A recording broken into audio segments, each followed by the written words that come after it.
Okay, what's up people? Welcome back to another stream. Hope everyone is doing well. As always guys, if you're enjoying the content, please be sure to drop a like, subscribe to the channel, and make sure you do hit the bell so you don't miss out on any streams or uploads in the future. Make sure you do check out the Discord channel to Elevating Traders, link in the description to that. You can also find it at the top of the chat as well. Free to join, you can find updates there, chat with other traders, chat with myself, share ideas. If you are looking to join a community, go check it out. Like I said, it's free to join. Links in the description and also at the top of the chat. But good morning, ladies and gentlemen. Hope everyone is doing well. As always, guys, we'll start with the dollar and then work our way through USD related markets, gold, silver. Of course, any requests, let me know. Stick it in the chat and we'll discuss. Of course, any time frames, let me know as well. Most of the time, I do spend most of the time on the 4-hour chart, but if you are a bit more intraday, let me know, and of course we will definitely take a look. But we did speak a lot about the dollar yesterday, and things were looking pretty bearish at the time, and not much has changed apart from looks like price is starting to respect support a bit. We do have this low, which did give us this swing to the upside, creating new highs. So it's a very pivotal low, meaning potentially we could see buyers step in at this area and take price higher. After all, it is the low that gave us the higher high. So potentially speaking, price could potentially continue this uptrend and see new highs. So that is a possibility, but not necessarily the outcome which I'm expecting here for USD. I'm expecting to see some upside. Market's been pretty bearish, so naturally I do expect to see a bit of a pullback. And of course, we're coming into a very bullish area where we could see buyers enter the market. So for that reason, I'm expecting a bit of a pullback, which looks like we are seeing. But I do think we can still see some more downside for a push back to the lows here. I do think overall we can still see USD weakness really enter the market long term. I believe that's the journey I'm expecting USD to take over the next few weeks, potentially even few months, if you really see the floodgates open. But since we did not respect this level at the beginning of the week, which was the real level I was looking for price to hold and continue to the upside from, since that level has been broken, I do have little hope for USD strength, to be honest. And I'm looking at potentially another lower high forming. Marked out this area here yesterday. Lovely support. Potentially could be turned into resistance. If the market could come back and revisit that area, I think that's like a nice area for a short then the dollar. Perhaps some longs on euro or longs on another USD pair. But for now, USD does not look too good. So at the moment, yes, bit of a bullish reaction. Looks like we're seeing some momentum this morning, but I don't expect it to last. Of course, I could be wrong. Potentially, we might see a swing low, but I think that's more on the unlikely side of things. And it'll be very interesting to see what we do at 100.4, 100.5.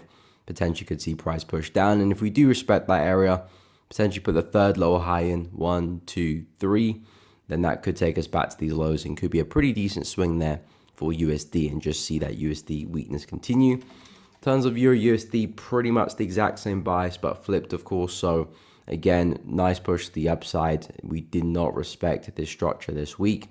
This was the level I was looking for price to hold and potentially continue. But no, the market was a bit too bullish for that.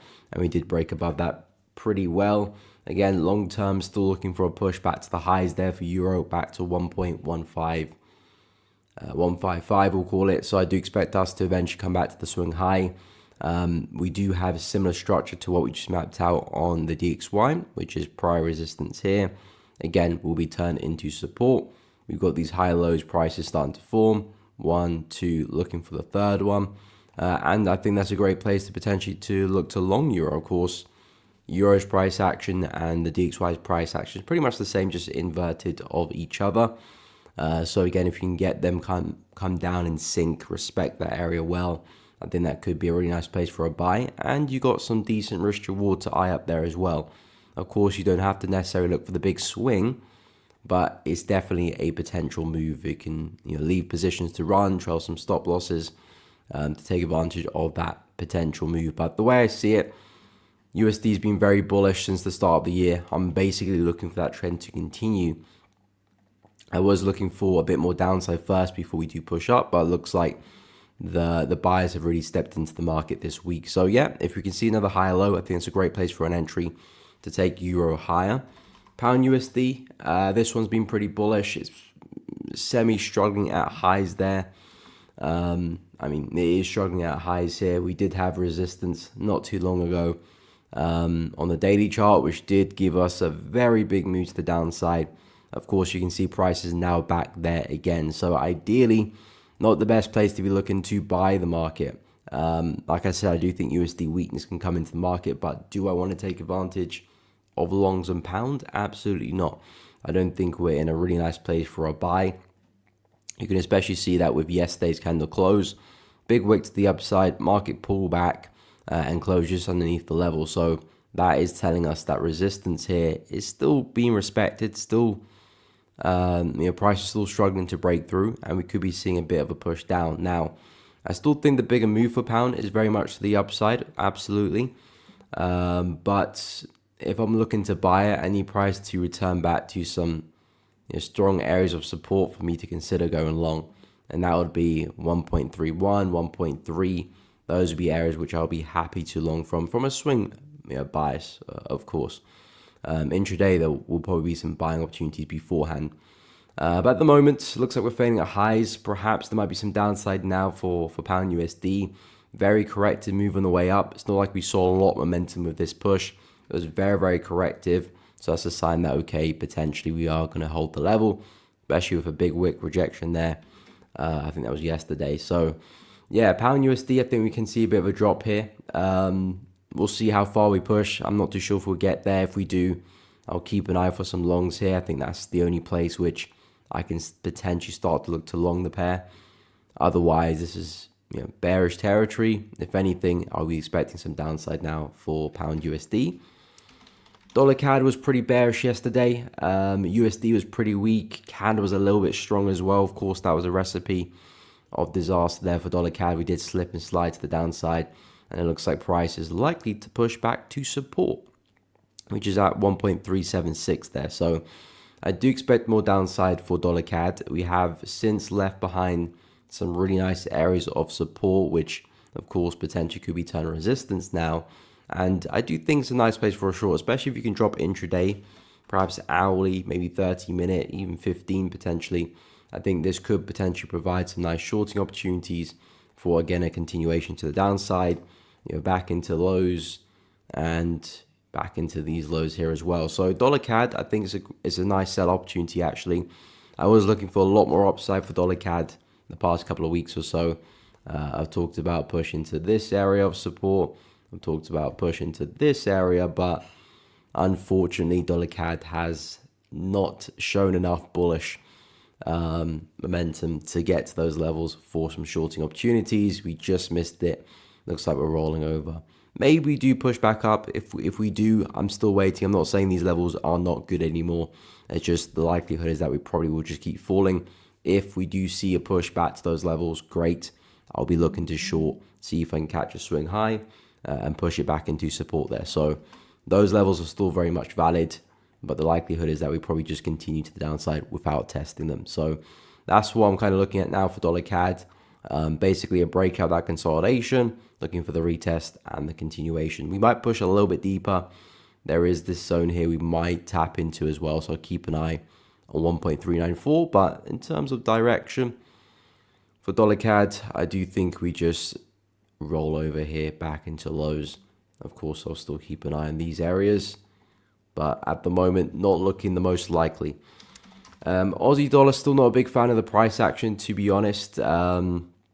Pretty much just looking at that as a consolidation. I've been talking about this ascending channel here. We've been chopping in and out of the channel as well, to be honest. So there hasn't been much consistency with that too. I still do think Aussie dollar is showing signs of fatigue and likely to push to the downside here in terms of retracement. Still looking to pick this one up. I've talked many times about that 0.625 area of support roughly. Kind of this area here, 0.625, 0.62. If we could pull back into that level, I think that would be a great place for a buy. Essentially, I'm looking for this kind of inverse head and shoulder pattern. There's your left, there's your head. Now anticipating the right shoulder. That's kind of your neckline there for the pattern. So it kind of looks like this. Not the most orthodox pattern in the world, but it does fit the mold. So if I can see that pullback, that would be great. Again, that's still quite a way away from current price. Probably have to see a pretty big drop for that to happen. It potentially could do. I will be waiting for that. To be honest, that's all I can do with Aussie dollar, because I am definitely not interested in trading anywhere in here. I'm still seeing resistance being respected pretty well. Potentially some lower highs here, so it looks like we are fatiguing, but at the same time, we're still keeping up the higher lows. It's just the lack of momentum is why I kind of expect price to roll over. But we'll see how Aussie dollar develops. I wouldn't be surprised either if we just kind of break to the upside and be on our way. But I'm not really seeing much of an opportunity in this area. Even on the lower time frames, I would stay away. New Zealand dollar. This one, I do like the buys as well down at the lows here. I think that's a nice place for a buy. More or less coming back into support here on the daily chart. So of course you got the prior resistance over there not too long ago, which potentially could be flipped as support. And I think from here, again, we can use that for a continuation. Looking at this as somewhat of a pullback for us to continue higher. That's our massive impulse to the upside. Now essentially I'm just looking at the pullback of that impulse for continuation. And yeah, looking at that as a retest for us to continue. I'm still pretty bullish on NZD, Aussie dollar. I think longer term, they do have more room to the upside than to the downside. So I want to position myself long. But if I'm going to do that, I do need price to be back at areas of support where I can get some safe stop loss, safe stop losses, some healthy entries at some lows, and then of course give myself a good shot at capitalizing on a big swing there. So yeah, NZUSD looking pretty bearish right now. Looks like this kind of ascending channel has been put to bed a little bit. Potentially a break to the downside after respecting some resistance here. Potentially now we might sell off back into support and potentially use that to push up. So I'll keep an eye on that opportunity. I don't think that's too far away. Yeah, I'll keep an eye on that. In terms of gold, gold's been somewhat bullish, looking a little bit corrective now. We still do have that descending channel. So again, just being a bit weary of gold as we do approach the high of this channel, because we very well could respect it and put in another lower high and come back down to where we started. I think for now, gold very much still in the bullish market, respecting prior resistance, turned support there. Of course, we came into the low end of the channel, did a really good job at respecting that area there. Last week, I believe, yeah, last week. This is the weekly chart, still looks pretty bullish to me. Daily charts looks pretty bullish to me. Yes, there's some signs of us slowing down, but not necessarily anything for a reversal. And if I'm not seeing signs for a reversal, then I've got to keep with that bullish bias and keep looking for buying opportunities. So now I still do like this area here for gold. Strong break to the upside, haven't come back for a retest. Pretty strong bearish engulfing candle this morning. Maybe that does take us back down into support. I still think that would be a nice place for a buy. Even if we do come crashing down all the way back to this area again, I think that's still a nice place for a buy on potentially a big double bottom. So first test, second test, and then potentially the reversal. The key thing I'm getting at is that gold is still very much in a bullish trend. No significant signs of reversal just yet. Yes, of course, signs of the market tiring, the fact that we formed a lower high here, the fact that we are pretty corrective on the way up. Yes, there's some signs of us slowing down, but no significant break of structures or signs of reversal. So I would expect the buyers to kick back in unless something changes drastically. So I'll keep an eye on 3250 and 3160. I think those are smart places for longs.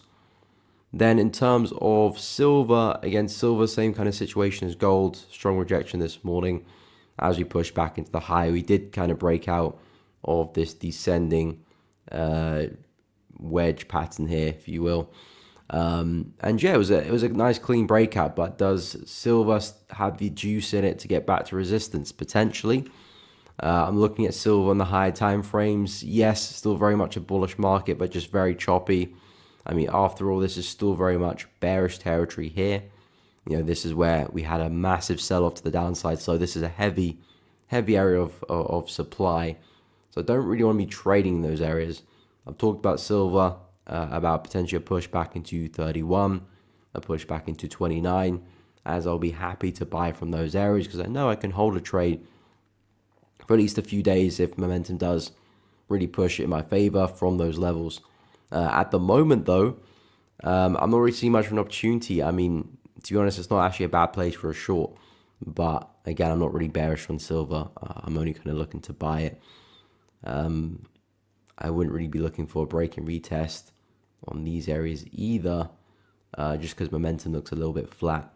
I mean, we could use that to continue and push on, but I'll probably keep that intraday. I think if you can catch a nice buy on maybe like a 15-minute chart, trade it back to highs there, I feel like that could be a smart trade. Anything further, you might be asking for a bit of trouble. But yeah, that's kind of where I'm at with USD. Not kind of clear-cut opportunities, really, what I'm seeing right now. I mean, some pairs look better than others. What's up, Ahmed? Welcome to the stream. Hope you're well. What's up, Lebsy? Hope you're doing good. Julius, good morning, good morning. Hope you're doing good. Mateke, what is up? Hope you're well. It has been a minute. Hope you've been doing good. Welcome, welcome. LFTJ, what is up? BT hitting all-time highs, yes. Can we anticipate more upside? I'll go through Bitcoin in a second. But yeah, we did hit new all-time highs yesterday. Very bullish stuff for Bitcoin. Did we come back pretty hard? I'll go have a look now. John, good morning. I hope you're well. Welcome, welcome. UJ to hit 140. Yeah, UJ is looking very, very bearish at the moment. I mean, yen is looking very strong. Let's see a big push to the downside. We'll go through all the yen pairs shortly. Let me just go through Bitcoin quickly. So Bitcoin, yeah, looking very bullish. Okay, we didn't come back down. I thought we did. No, why?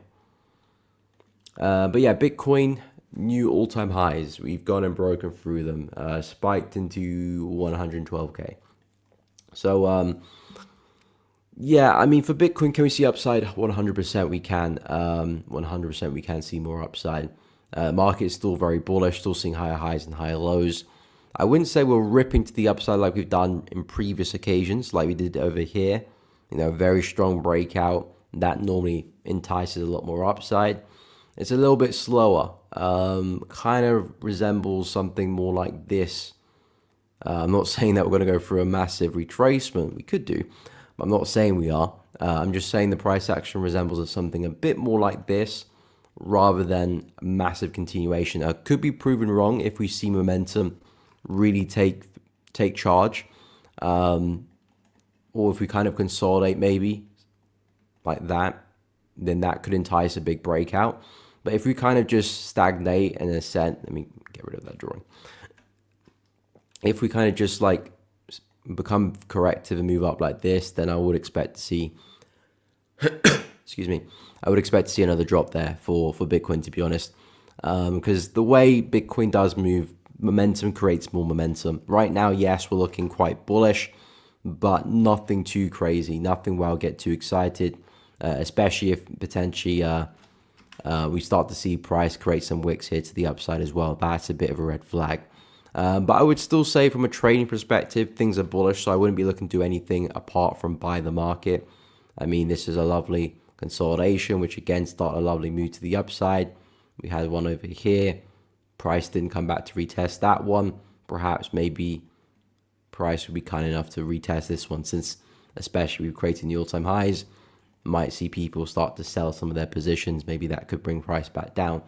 So yeah, with Bitcoin, still very much a bullish market. In terms of the long-term move, yeah, the market's still bullish, but I would say we are a little bit corrective, so it doesn't give me massive confidence that I'm expecting price to continue a lot further, unless that momentum comes in. Then okay, I'll be at ease. But if we just stay corrective a little bit and kind of just slowly creep higher, that probably does mean a drop is on the cards. But for now, especially from a trading perspective, only looking for buys really. Nice range here, price left behind around 106K.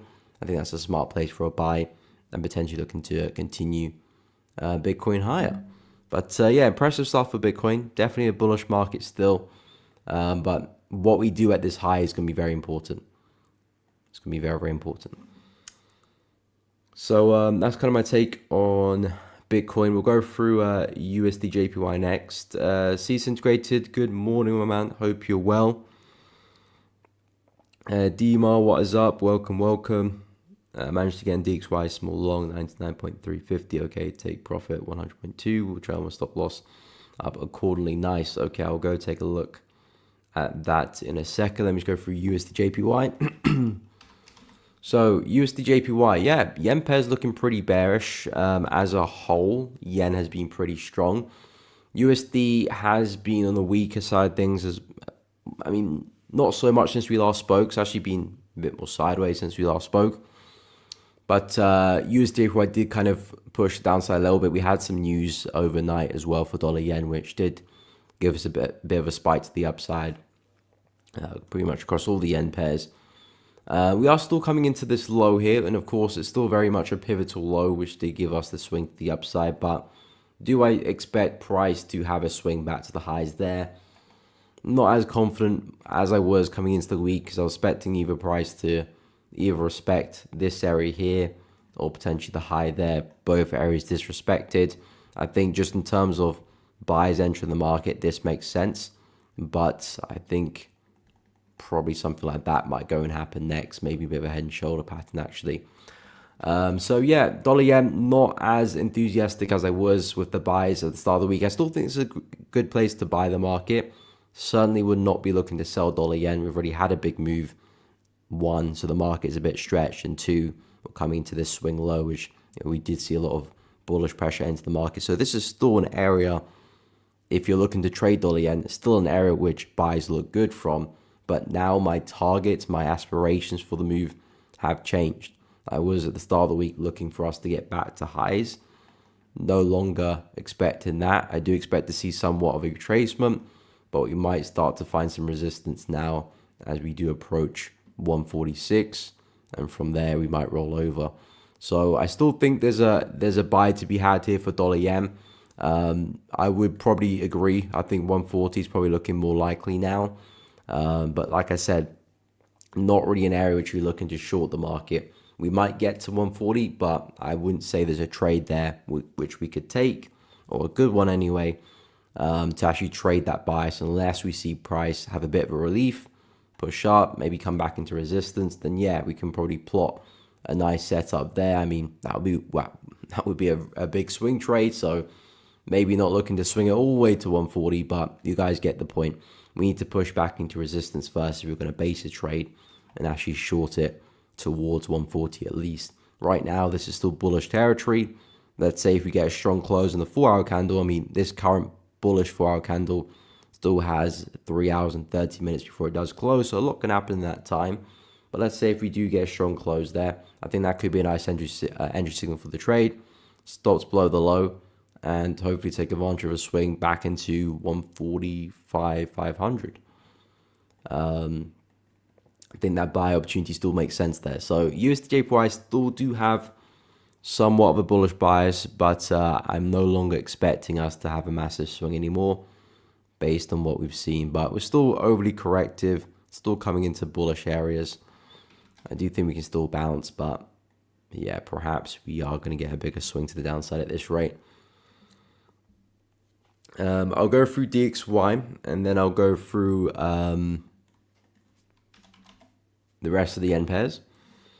At least, yes, I do have a video on entries. If you go to my Forex education playlist on my channel, probably need to scroll through a little bit, but there is a video on entries. Or if you just type my name in YouTube with entries, it should come up as well. But if not, you can go through the Forex education playlist. There's a lot of different videos on that topic as well. But yeah, in terms of USD, in terms of DXY, similar situation to dollar yen actually, in terms of we had a big bullish move, prices kind of slowly pushed down, now it's testing support again. From here we can see another reaction in a similar case to what we're seeing with dollar yen. But we're seeing a bullish USD this morning, strong 4-hour candle, which is set to close in about an hour and 28 minutes. So we'll see how that holds up. But so far looking pretty good off this zone. Of course, this is the zone that gave us that swing. So naturally expecting buyers to enter the market. I talked about potentially a push to the upside into this area yesterday, back into 100.4. I still think that's I still think that's a reasonable expectation there for dollar. And if we can get there, reject it well, I think that could be a nice place for a short. CS Integrator said you're long from 99.350, which would put you around basically on that wick low. Very, very nice entry. And targets 100.2, which would be more or less the area which I discussed there. So that would make sense as well. So yeah, I mean, I could say we're probably looking at a similar move there from the low to the high, or that resistance level. So I would agree with that. The 4-hour candle is looking really good because it's basically saying that we've broken out of this consolidation and momentum has shifted to the buyers.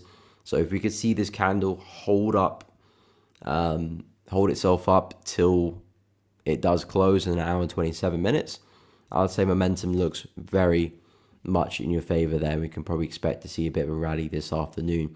Of course, will we get all the way to 100.2?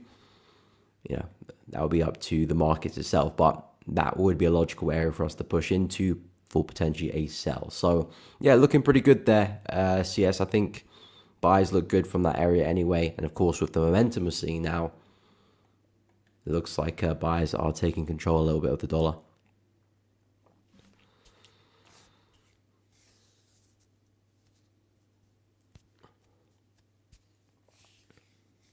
Dollar CHF. Okay, I'll have a look at USD CHF.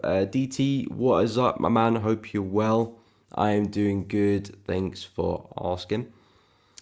Your digs looks more promising. 100.4 for reacting compared to 100.2. Yeah, I mean 100.2, 100.4. I'd say it's a similar area. You know, the market's not perfect. Potentially might be 100.2. It might be 100.4. It might even be 100.6. So I would say we're roughly in the same ballpark. Maybe we do push a little bit higher. I can understand 100.2. You're probably looking more so at kind of this wick over here. 100.2. I'll probably say that's a reasonable expectation. I mean, from a trading perspective, you probably want to be ready to maybe close the trade at 100.2 if you see alarming signs and signs that, okay, maybe the market's going to roll over. If things are still looking good, maybe you can hang on for a little bit extra pips to 100.4 and then close it there. But we're roughly in the same ballpark there. Of course, it will make a difference on your profits where you close, but you know, I would say 100.2 makes sense too. And if you see some signs, some red flags there, I think closing the trade at 100.2 does make sense as well. But in terms of shorting, I would like 100.4 because it's just the more significant low. So that's kind of what I would short from. Okay, so we'll go through dollar CHF next. DT did a USD CHF sell trade last week, hit take profit yesterday. Nice, congratulations, DT. What about you? I'm not personally trading dollar CHF. I mean, I'll go through it in a second. Yeah, exactly, a trading range. Yeah, exactly. You know, anywhere between 100.2 and 100.4 would be adjustable area to close it, to close the trade. And sometimes having trading ranges is a bit more effective than just using a specific price, because of course, with that in mind, your price has to get to that specific price for you to close the trade. Whereas if you have a trading range, you're kind of looking for red flags anywhere within that space.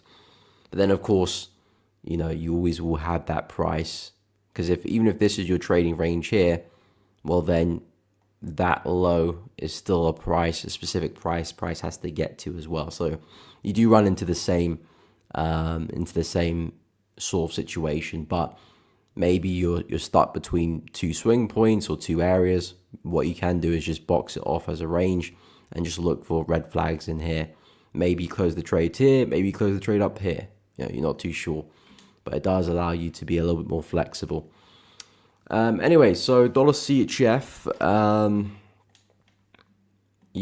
another USD pair. So of course, long term, I do think more downside is on the cards here, not only in terms of the price action of dollar CHF, but I do think DXY is likely to keep falling, so that should drag dollar CHF with it. But I do think we've got a good chance of coming back to this monthly zone at 0.778, we'll call it.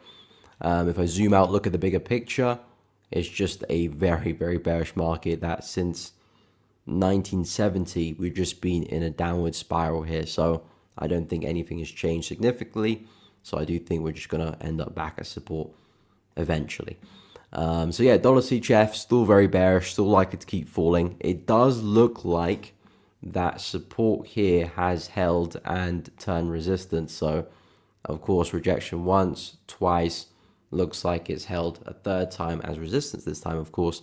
And that potentially could give us continuation. So things are starting to look pretty bearish here for dollar CHF.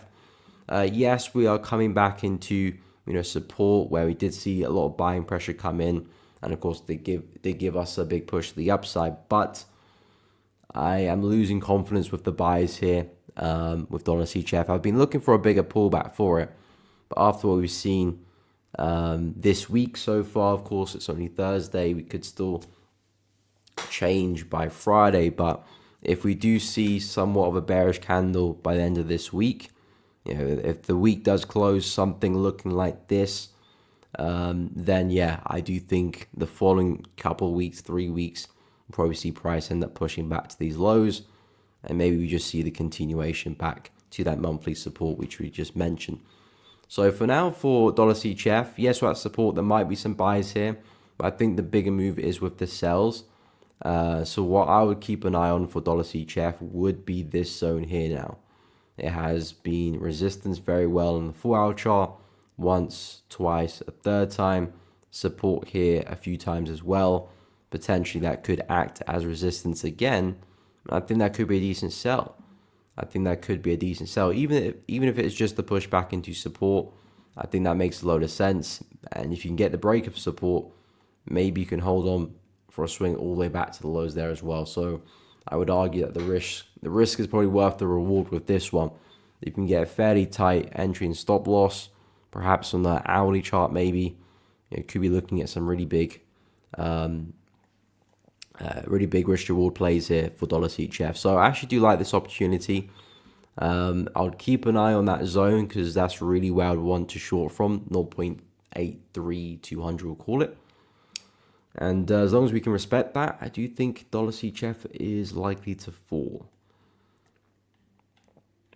At the beginning of the week, I was looking for us to hold this level as support and then continue a little bit higher because I had some levels around 0.86 and 0.87, which I was looking to short from.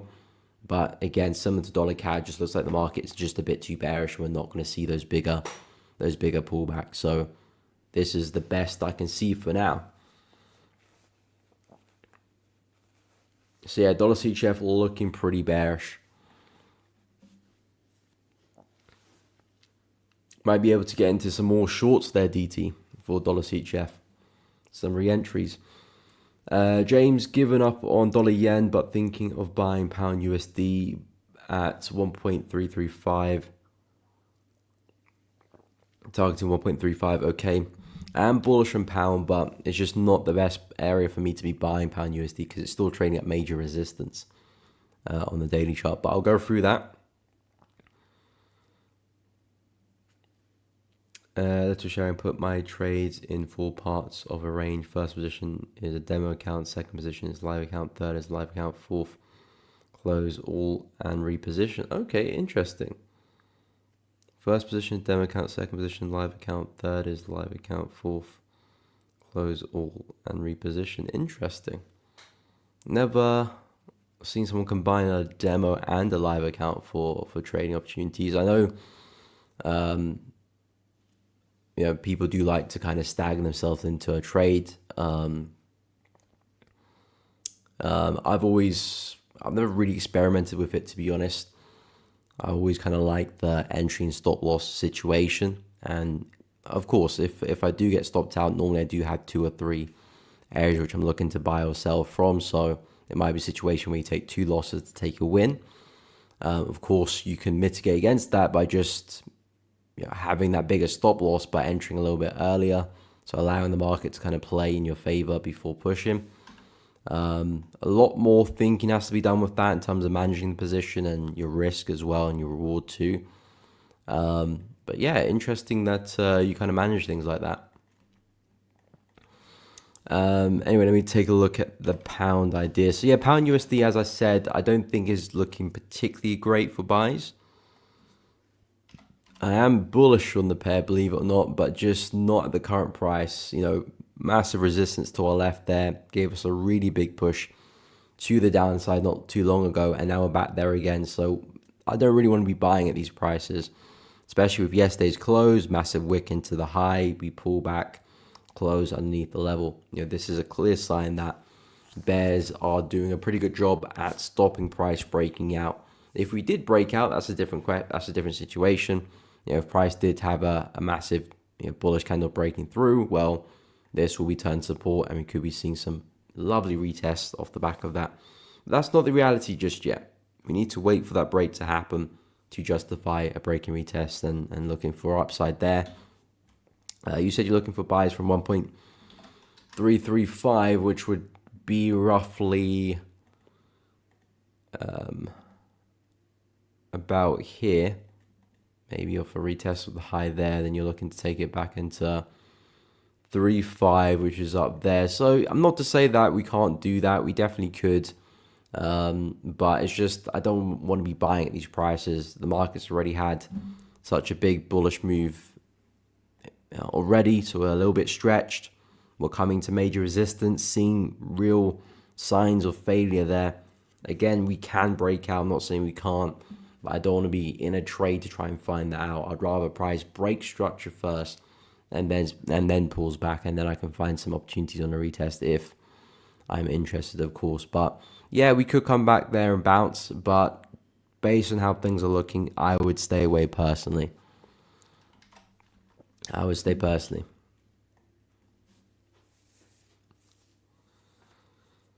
The first is always retail range. Second is always I'll use a stop loss. That will be my entry actually.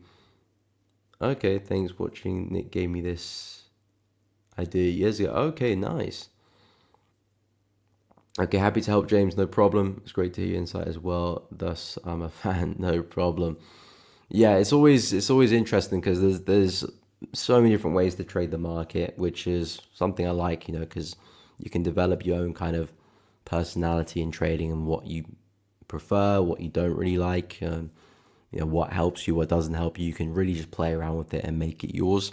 So I kind of like that freedom about trading as well. I do think, kind of staggering your positions is a good way to kind of mitigate against potentially unnecessary losses as well, because you might take, a loss just to take a win when you could potentially stagger yourself and not take that initial loss as well. So that can definitely help with that as well. But yeah, it's definitely each their own, whatever kind of works for you. Like I said, I haven't really experimented with that, so I'll be very new to that. Of course, I can understand how it works, but actually doing it in practice is a whole different situation. Maybe someday I do look to try it out. I'm kind of happy with the way I enter trades now. But maybe it could be something I do experiment with. Maybe it might make me more profitable. If that's the case,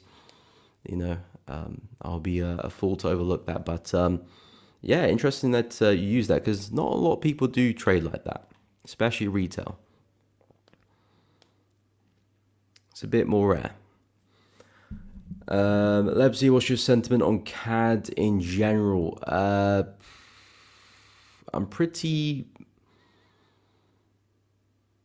It's kind of mixed, to be fair. I don't really have a clear-cut bias actually on CAD, because some pairs I'm expecting CAD to be weaker, some pairs I'm expecting CAD to be stronger. So yeah, I'm kind of actually mixed on CAD, to be honest, looking at it now. Yeah, I'm quite mixed on CAD.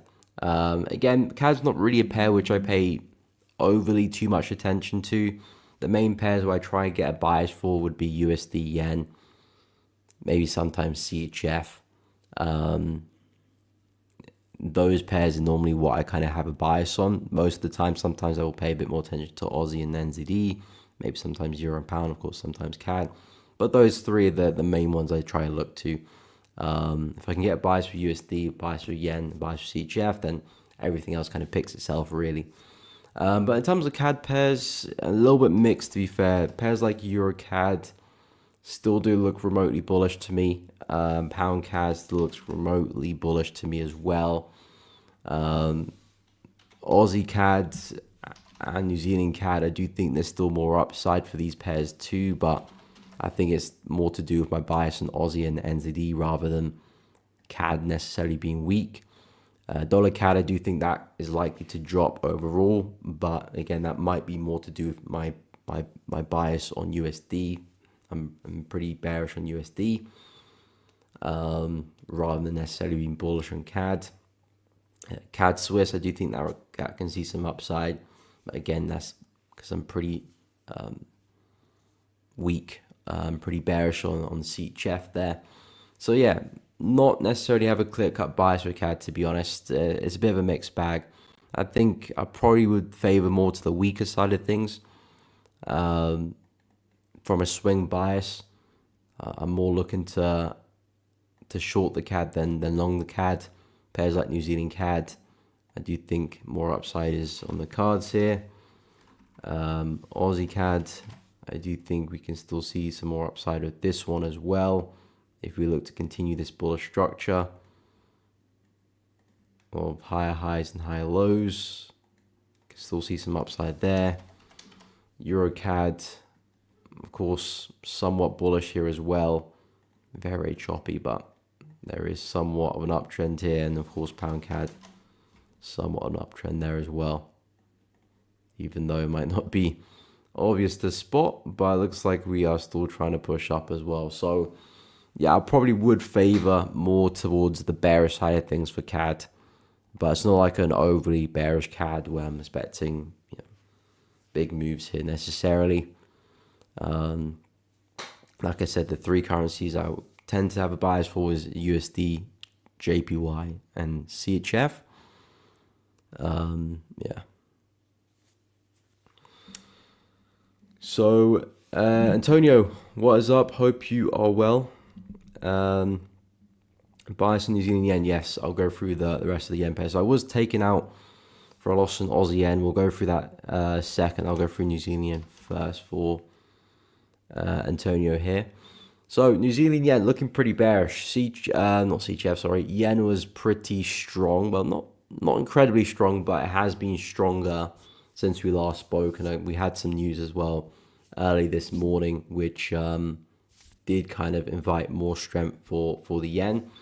And we have kind of pushed on a little bit here. So yen being a little bit strong, NZD I think is a bit weak as well. Has caused New Zealand yen to drop. But this is actually something I'm looking for because I've spoken about this area here last week. I said this is kind of my preferred area for a buy now for New Zealand yen. So if it can keep falling, maybe a couple more days, potentially some point next week, we could be talking about some buys around 84, 83.5, and some big swings as well. We did just about break structure here. So basically what I'm looking for is a big inverse head and shoulder pattern. There's your left shoulder, there's your head, there's your right shoulder. If I whip out the head and shoulder pattern tool, so there's your left, there's your head, there's your right shoulder, there's your neckline. So now I'm just looking for price to get there and give me that bounce there. And that's where I look to find my entries. At the moment, of course, looking pretty bearish. There might be some lower time frame selling opportunities in the meantime if that's what you're after. Maybe price does pull back to retest something like this. Maybe that could be a nice short on like an intraday time frame to write it down. But I do expect the bigger move to be with the buyers. So with that taking into consideration, this looks like a really big swing. But that's what I'm looking for. So I like the setup here for New Zealand yen. There's a lot of upside on the cards here. So if I can position myself well, if you see that swing play out, could be a very, very nice trade indeed. But yeah, that's really what I'm looking at for New Zealand yen. Still looking for the buy here. But yeah, we're going to see how price reacts with 84 because that's going to be a very interesting area. But yeah, in terms of Aussie yen, so I did have a stab at Aussie yen yesterday with the double bottom, but did not play out. Price didn't respect support here. We broke through.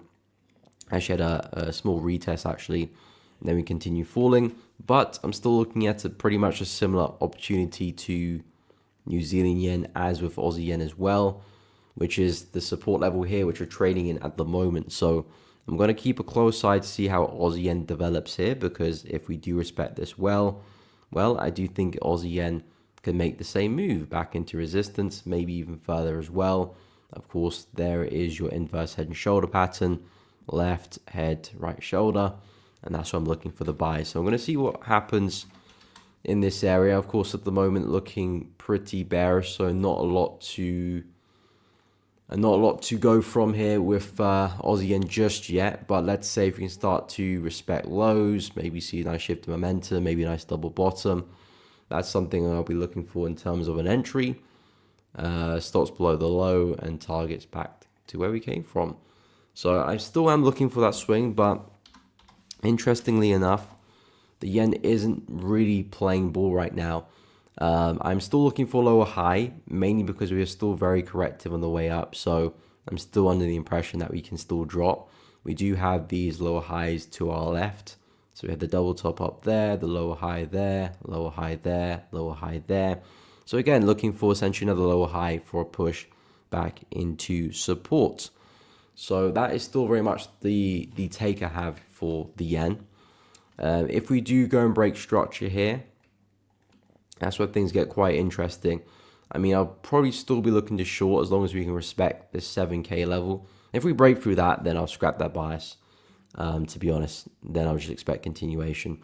But I am looking for us to roll over here for the yen. And that should be a pretty big swing as well if it does happen. So I still do see upsides, but other yen pairs haven't looked as good, I must say. I think New Zealand and Aussie still look somewhat good. We'll see how price develop at those areas. But seeing momentum shift is going to be very, very important. No problem, Lebsy. Happy to help. When I start trading, no problem, Antonio. About maybe 8 years ago now. Yeah, 8 years. So quite a while ago. But yeah, that's kind of where I'm at with the yen basket. So I'm keeping a close eye on this. I'm not giving up on the yen sells just yet. I just think we're having a slightly deeper correction than anticipated. Or at least I anticipated anyway. But I'm still looking for that swing to the downside. Some of the other yen pairs not looking that great. CAD yen, I'm just going to leave alone, to be honest. We have just... Did we break structure? No, we didn't. We just about respected it. Because last time I had a look at it, price was breaking through. But looks like we just pulled back before the candle closed. So... technically speaking, not broken structure yet, but again, I don't think it looks great at all, to be honest. I'm basically, I've got half a mind of just chalking this up to consolidation and just leaving CAD-yen alone. I mean, I'm not really interested in the pair anyway. But the analysis coming into the week was, okay, we've got some bullish structure here, which potentially price could look to continue and see some more higher highs and higher lows. Excuse me. Now we come back into the low here. This is the last point of call. If CAD-yen is going to push up, it has to be from this area. If price does break through this area, well, I was going to mark this as a range. At that point, I'd probably expect price to do something like this, maybe. And until we break support well or break resistance well, I won't be interested with any setup there for CAD-yen. The next clear setup I take would be if price can break structure here and pull back, or break structure to the downside and pull back. That's the only way I see opportunities here for CAD-yen. That's if we break structure, which looks like we're on the cusp of doing. But I will say, though, we are still pretty corrective on the way down. It's not like we've seen CAD-yen plummet to the downside. Yeah, we were looking pretty bearish initially, but things have become very, very corrective here. So that does give me the impression that a push up is on the cards. Whether it's going to take us all the way back to the high or maybe halfway and then we drop back down again, only the future will tell us that. But I still think that's a nice place for a buy, and we can see some upside as well. So I do think we can push up.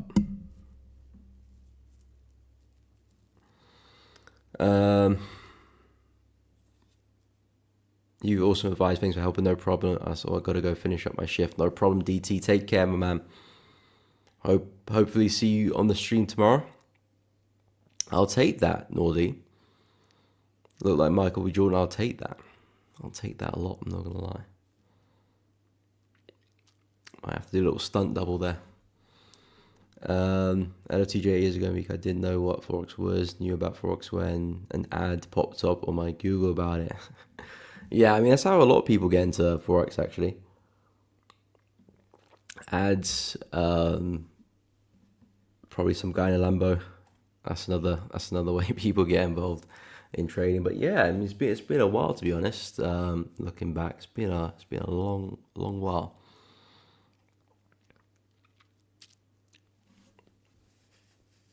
CAD governor speaks today.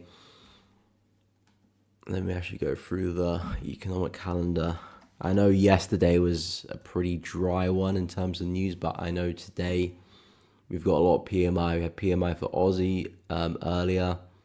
We've had a PMI for Euro, France, Germany as well earlier, pound as well.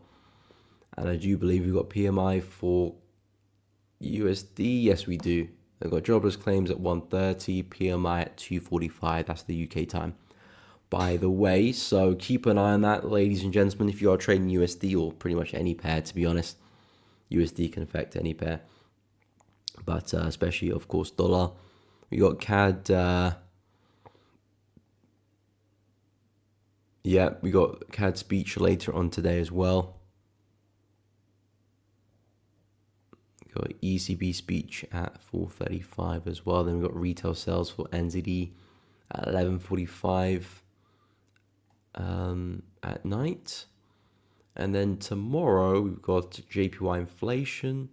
We've got retail sales for pound, retail sales for CAD, new home sales for USD as well. So yeah, a bunch of news events here and there for today and tomorrow. I think the biggest one is probably PMI, for USD this afternoon. And probably the JPY inflation as well. That could be interesting.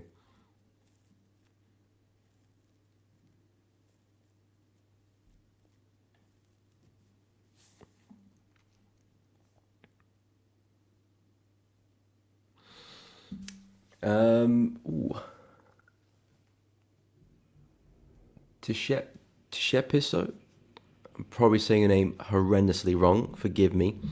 But what's up? Hope you're well. The DAX, yes, we will take a look, no problem. Yusuf, good morning, my man. Hope you are well. I am doing good. Thank you for asking. Actually, that's so accurate as it kind of course it is. It's always a Lambo. That's the I don't know what the word I'm looking for is. But I feel like it's only has to be a Lambo. No other car as well. Not Ferrari. Not any other type of supercar. It's just a Lambo. But yeah, to be honest, when I do speak about how people got into trading, I'll probably say that's the most common answer. An ad with a guy in a Lambo. That's definitely the most common answer. So you're not alone, LFTJ. Nordy Gold, sure thing. We'll take a look. First, I will go through the DAX, and then I'll go through gold as well. So last time I looked at the DAX, we were looking pretty bullish. Is that still the case? For the most part, yes. We are looking a little bit tired though, so I would be a bit weary of that. Of course, we've cleared the highs, we've created new all-time highs. The DAX has been very, very bullish. All great to see, but I do think a retracement is on the cards in the next few days now. I've looked at the S&P. I think that's been down a little bit. NAS, I do this a lot now. Actually, only hit the F1 key there. Apologies if I blinded anyone there. Just went from a dark screen to a light screen there. But yeah, so with the DAX, I do think we are running out of juice and we could see some downside here. Looking at the price action on the lower time frames, it's very corrective now. Seeing this ascending channel here. Yeah, that to me screams retracement pretty soon. And judging what we've seen with some of the other indices as well, I do think the DAX can go through a bit of a sell. Now, would I look to sell that just because I'm expecting price to push down? Absolutely not. It's always a bit difficult to catch the sells, especially when you're trading an indice which is at all-time highs, still very much in a bullish trend. You know, we could keep chugging away. You know, that could be stop loss after stop loss, and then eventually we do take that dive. So it's always difficult to time, which is why I would avoid looking to short it. I may be expecting the retracement, but I'm not seeing a great opportunity to sell it. Yeah, so what I would be looking for would be that retracement and then somewhat of a high low later on for a buy. Now, where would that high low could be? Potentially the low here.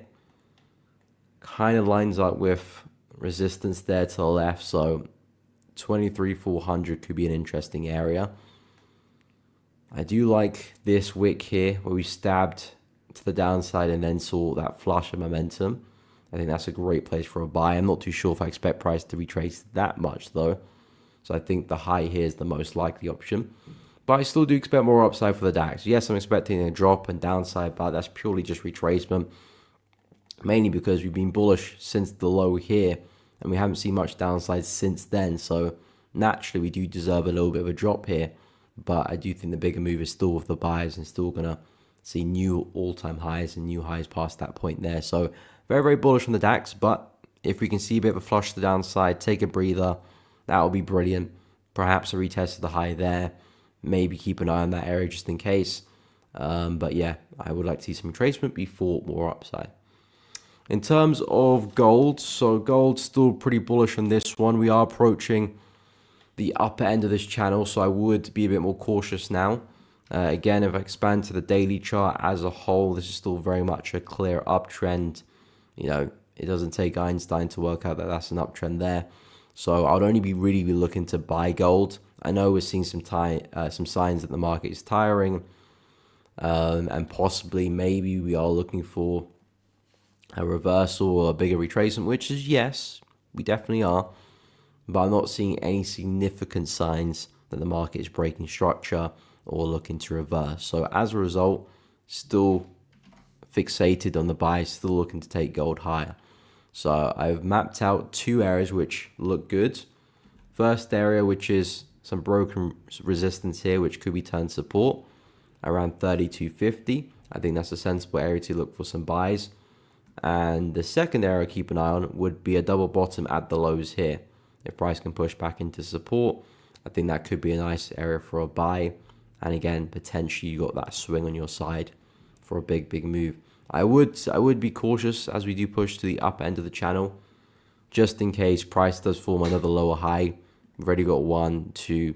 There is a possibility we form a third, and we do have a big sell-off. So, you know, being cautious of that.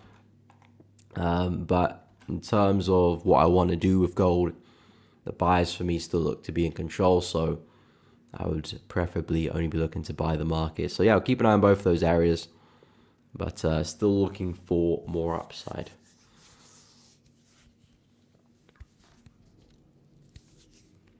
So hopefully that makes sense for gold. Yusuf, Euro, GU, GJ, gold 15. Okay, we'll take a look, no problem. Julius was wondering if NZUSD has gotten to the weekly buy you analyzed some weeks ago. Not quite there yet, but looks like it's on its way. I think NZUSD has been looking pretty bearish. Bearish this afternoon, so I think we can see some opportunities there. That's probably going to be for next week anyway. Maybe Friday. But I'll go through the 50-minute time frames for Yusuf, and I'll take a look at the NZUSD trade. But since I'm on gold already, let me just hop onto the 50 now.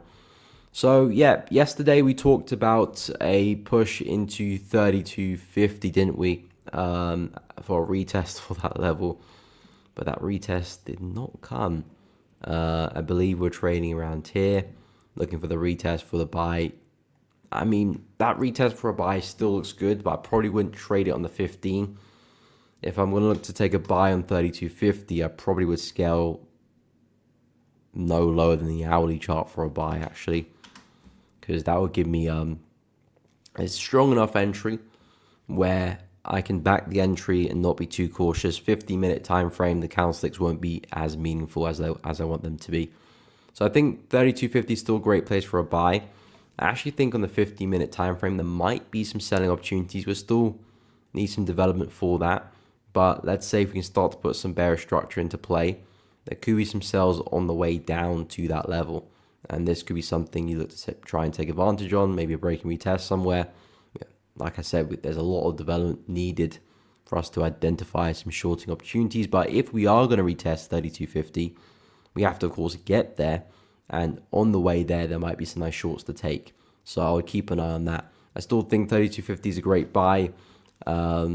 And I still think this level here is a great buy, but of course, we're nowhere near there. And on the way down, especially in the 15, there might be some shorts to look after, look after.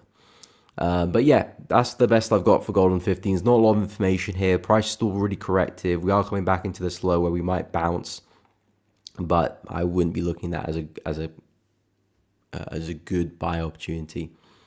So that's the best I've got there of gold. Not a lot of information to work with there, to be honest. In terms of pound yen on the 15, so yeah, pound yen still clawing its way to the downside here. I've been looking for this one to bounce. I've been looking for all the yen pairs to bounce. We just haven't seen that. Looks like price is going to be working its way back towards this area. Nice area of demand where we did have a really big rally to the upside. Now looks like price is working its way back into that support area. So perhaps from here we might see price bounce and see a continuation. And perhaps we could see some signs of reversal on the 15. I think if you're looking for the 50-minute time frame, sells still make the most sense. We still do have these major swing highs here. So I'll be looking to see if we can get another stab to the upside, to be honest, to swing it back down to the lows. Maybe coming back to retest some support there. That could be something I can look at. Trying to catch the next swing. One stab, second, third. That could be a nice area to short. And then swing it back down. Similar to the dollar yen idea that we talked about yesterday. I think that could make a lot of sense there. I still think the bigger move is the upside for pound yen. But from a 50-minute time frame, we're not necessarily looking to catch a 200 pip move. I mean, I say that, but it is pound yen. There's a lot of pips here. That is about 130 pips, so maybe you are. But for pound yen, I'll stay focused with the shorts. The market structure is still very bearish here. If you're looking to short, you're in the kind of right direction of the market. Yes, we're a bit corrective, and yes, I do expect us to reverse, but until we see signs of that happening, shorts are still your best bet there. So keep a close eye on 193. This looks like a good setup. Gold, not seeing much we can work with here, but pound yen is providing some nice opportunities. Euro USD, again with this one, still overly bullish here. Looks like we're pushing down. Structure to me is shifting. We're seeing some higher lows now, so I do quite like the buys here with Euro USD. Looks like we're approaching some resistance here. Will be turned support. I think this could be a nice place for a buy. I'll still watch out for this area here, but that could always be your first target for the trade. And you can monitor how things look there. If we're seeing some rejection and momentum slowing down, perhaps you can lock in some gains or even close the trade. But if everything goes well, that is what I'll be looking for the 15. See if you can basically continue this market structure, find the next higher low, and keep pushing to the upside, because we're seeing some really nice swings here. Can we see the next one? And can we trade the next one, of course? But yeah, there is some obstacles in our way here which could turn price against us. So I'll keep an eye on that low at 1.3146. But for the most part, I'm very, very bullish here for euro. I like the structure. 4-hour chart looks pretty bullish to me as well. Yeah, as a whole, I like the buys, and we have reacted to this area here. This is, an area of supply which gave us a big push down. So that is your area of resistance there, and price has respected that. But now we've pulled away. We're coming back into bullish territory, which would be this area. Tap into that well. That would make a nice place for a buy and possibly new highs as well. In terms of pound USD, I don't like the buys as much, mainly because we are trading in massive resistance. As I've spoke previously, look to the left there, major resistance, humongous sell to the downside, and now we're back there again. So I wouldn't really be looking to try and buy into that. Even if I expect price to break the high, I wouldn't want to be buying into that regardless. I'd wait for price to break the high, and then look to buy in a break and retest or something like that. In terms on the 15-minute pound yen, so as I said, we just cleared the highs there. Not the best place to be looking to do business, to be honest. There might be some buys on a double bottom here for another push back up again. Basically just continuing that market structure, similar to Euro in terms of consistent high lows. We're looking for the fourth one. If I quickly just shift over to Euro, it's the same idea pretty much here with those higher lows there, looking for the fourth one for the continuation. But Euro's not running into trouble. Yes, there might be some supply on the left here, but the major high for Euro is all the way up there. So I think Euro is the much better buy in terms of where we're situated. You could argue that pound is the stronger currency, and it is, but based on where we're trading, you can very much see spikes and ugly price action at this type of area. Because you probably could be seeing higher time frame, longer term positions being closed, and you might see a bit of chaos, especially in the lower time frames as well. So yeah, from a 50-minute standpoint for pound USD, could be a nice buy in the double bottom there. That's what I would keep an eye on. But I think Euro looks a lot better. I think pound yen looks a lot better. I'll focus on those two, to be honest, out of the four.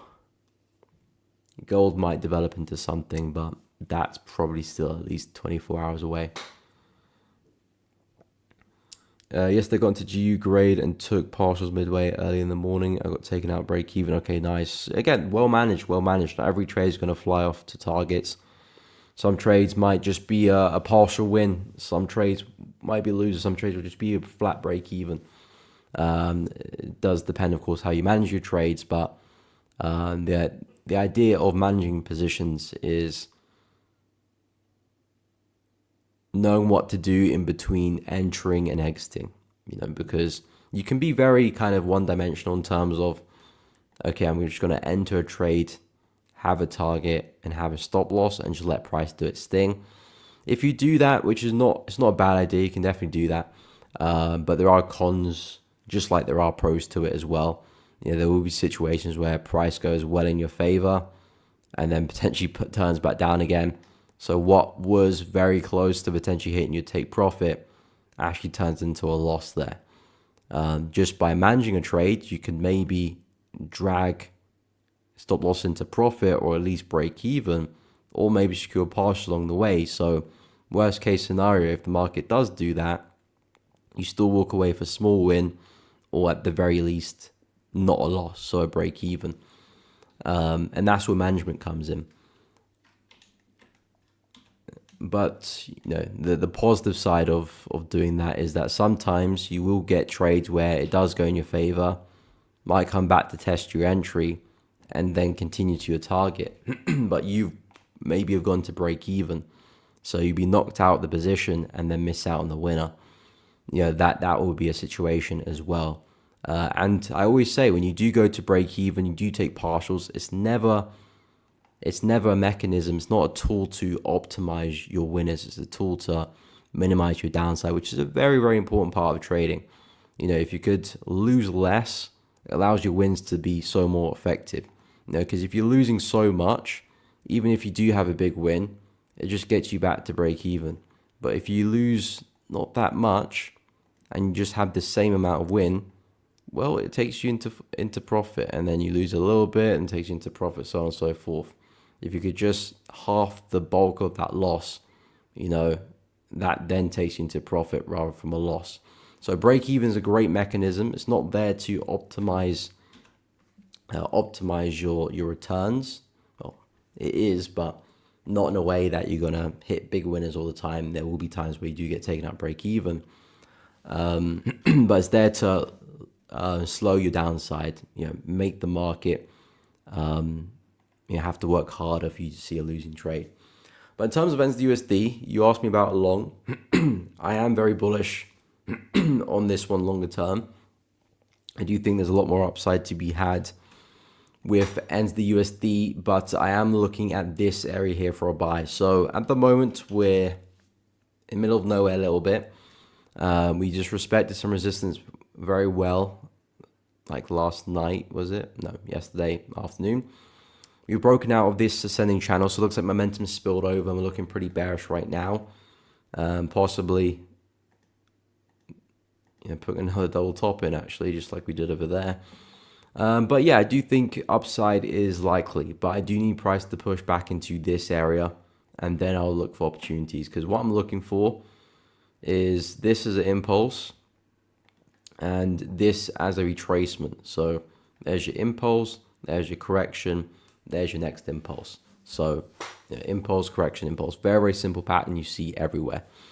But if I'm going to trade that, I need price to be right at the lows so I can get a safe stop loss with optimal entry at the lows, so I can maximize my risk to reward and also make sure that my stop loss is in a safe place where I'm not vulnerable to getting wicked out unnecessarily. But yeah, that's really where I want price to be, right at the lows, and the buys there. So this is where my interest lies for NZD/USD. I think NZD is looking pretty weak right now. I think Aussie is looking pretty weak as well. So I do think we can see price get there. I am looking for Aussie and NZD longer term to be strong. So I'm going to have to be patient with that because we need a lot of momentum to shift right now. No problem, Yusuf. Happy to help. It's the same situation with Aussie dollar. Although I think Aussie dollar is looking a little bit messier. I'm looking for a push down for a buy. And yeah, the push down has to be pretty big before I do look to buy that back up. But in fairness, I do think Aussie dollar will give me the bigger move. So if I can get the trade on Aussie dollar longs, I'll be quite happy with that, because I do think it has a lot of room to maneuver into. But Aussie dollar, New Zealand dollar, very similar pairs. So I expect them both to push up, really. Expect them both to push down initially, though, and then push up, hopefully, in the longer term. But yeah, in terms of kind of where my head's at, in terms of where I'm looking to trade, well, I am still going to keep an eye on the yen pairs, because I still think there's a lot of upside there. In particular, Aussie yen and New Zealand yen. I'm still quite eager to buy Aussie and NZD pairs at the moment, even though they do look pretty weak, but things can change pretty quickly. In terms of Aussie yen, so keeping a close eye on 92. This is still definitely a pair which I'm looking to trade, get into some buys and take it back into resistance at 95.5. We're trading at a very interesting price right now. So if I can see some development here, I would be looking to take some buys and take it back up again. If I whip out the fib, I don't think we've even hit the 50 yet, have we? No, we haven't. It would be nice if we could spike the 50, but I'll be happy to buy without it, because it's a level which marks the head and shoulder pattern. So if you can hold that well, I'll be more than happy to take some buys there. But that would be one of the pairs, well, it is one of the pairs on the watch list. New Zealand yen, same situation, just maybe less likely to form just because it's a bit further away. But pretty much the same idea. You could probably argue New Zealand yen looks a little bit better than Aussie yen, because we've seen a break of structure there, which indicates that this bearish structure is of no more. And now we're looking to follow this bullish bias, whereas Aussie yen didn't quite do that. So it did retest the level, but not break through. So it's not as a high quality of a setup as New Zealand yen, but same situation for both of them. Reason why I'm bullish on both of them, because they do the same thing 9 times out of 10. If New Zealand yen is going to make this move here, back to resistance and higher, it's going to be very unlikely for Aussie not to do the same. It might do it in a slower pace or take a little bit longer, but it will most likely do the same move. So if I do see a decent buy opportunity on Aussie yen or New Zealand yen, I'm just going to pick the better one and trade that pair. But yeah, New Zealand yen buys look really good to me. It will hinge on what the yen basket does. For now, I'm still pretty bearish on. We do have resistance here, which again, potentially could give us somewhat of a head and shoulder pattern. Left head, right shoulder. You could potentially see price roll over there. So it's going to make or break there on the yen. Other yen pairs I'm not as keen on. Pound yen, not really that keen on any trades there, to be honest. Yeah, not as keen. I still do think we can see that rally to the upside, but I do prefer Aussie, I do prefer New Zealand. Euro yen, not keen on at all, to be honest. It's looked pretty bearish this morning.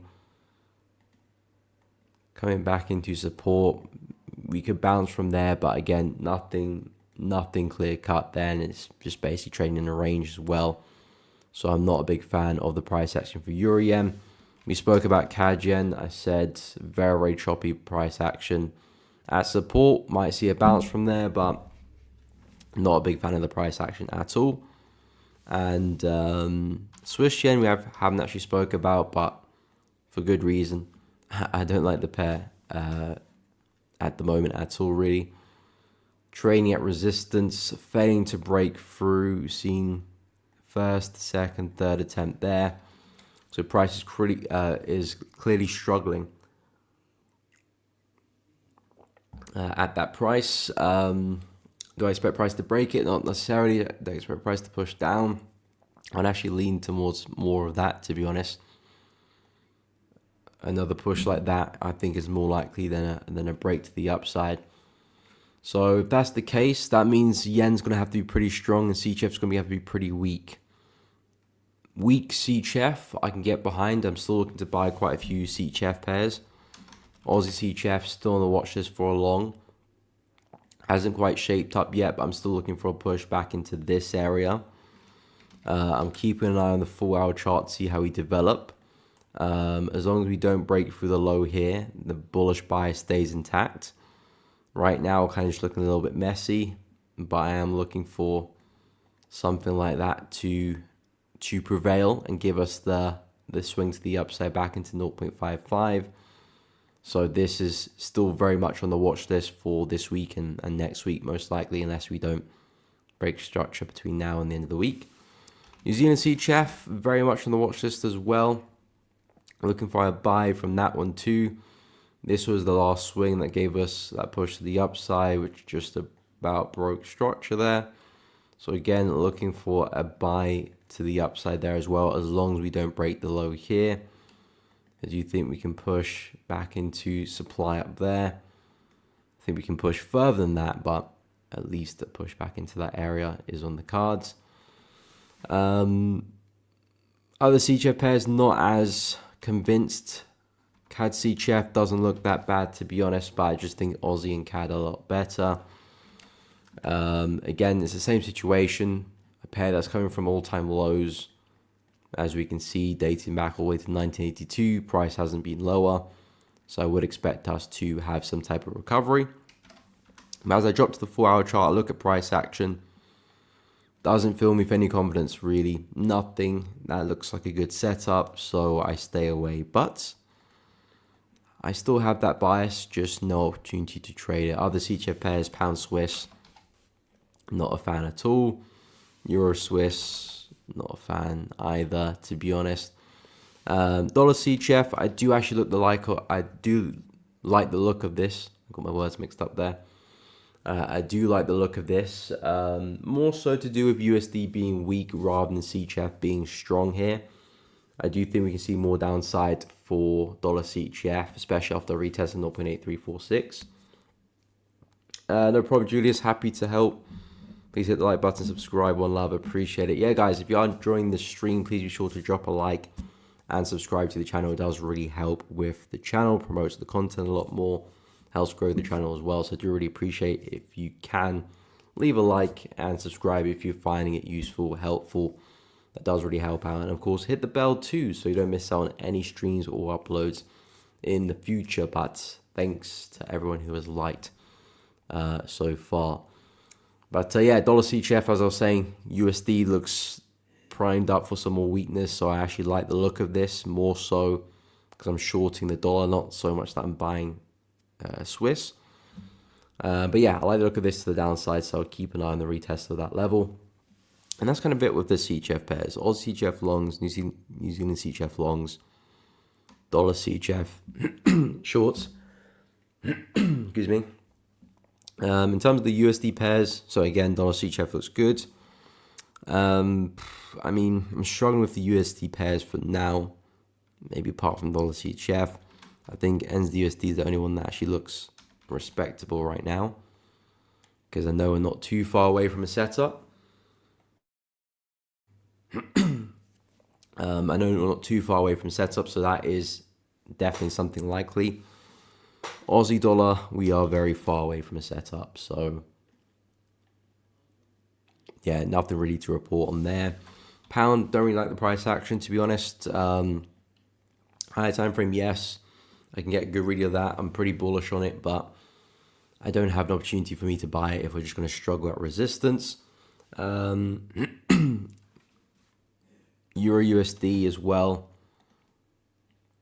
I do expect more upside, but I feel like this is more of a setup for a lower time frame trade. So like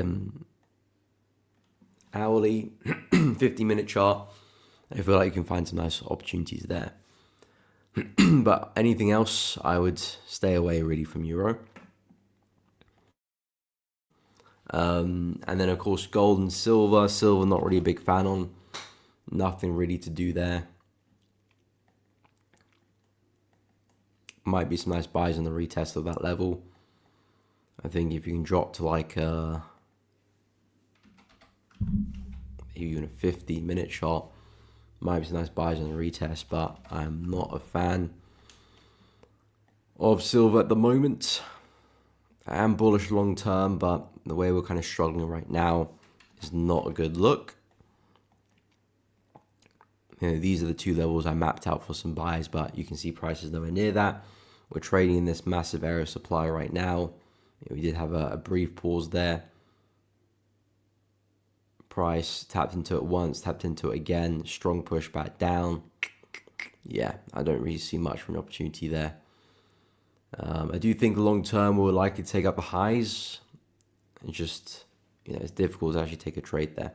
So that's kind of where I'm at with USD pairs as well. In terms of the indices, I'm very, very bullish on that. Adrian, I have no idea what that means. But indices I'm pretty bullish on as a whole long term. But we have seen some corrections from them. And yeah, S&P, pretty bearish day yesterday. We're still comfortably above the 200 moving average, so no alarm bells being rung. NAS 100, similar situation there as well. That's still looking very, very bullish. I think we're just going to end up back at the all-time highs in no time. And US 30 as well. Very bullish there. This one is still struggling at resistance. Still failing to break the highs here. Still failing to break the 200 moving average. So things are not looking that rosy for US 30, but because NAS is looking very bullish and the S&P is looking very bullish, I'm expecting both of them to continue back to their respective all-time highs. I just expect US 30 to join the party, really. Very rarely you're going to see US 30 be in a bearish trend and S&P and NAS be bullish. So I do expect it just to continue. But in terms of actually finding opportunities for these pairs, for NAS 100, I still stand by this area and this area below us as well. We had that big gap in the market too. If this level doesn't hold, well then on to the next level. Those are the two levels that look really, really good to me. And two levels where I think if we can reject well, you can position for a really big swing trade back to the all-time highs. 22,100. I believe that looks like a reasonable expectation. So I would argue for US 30. If we could push down here, hopefully find some entries, a swing back to the highs looks like a likely outcome.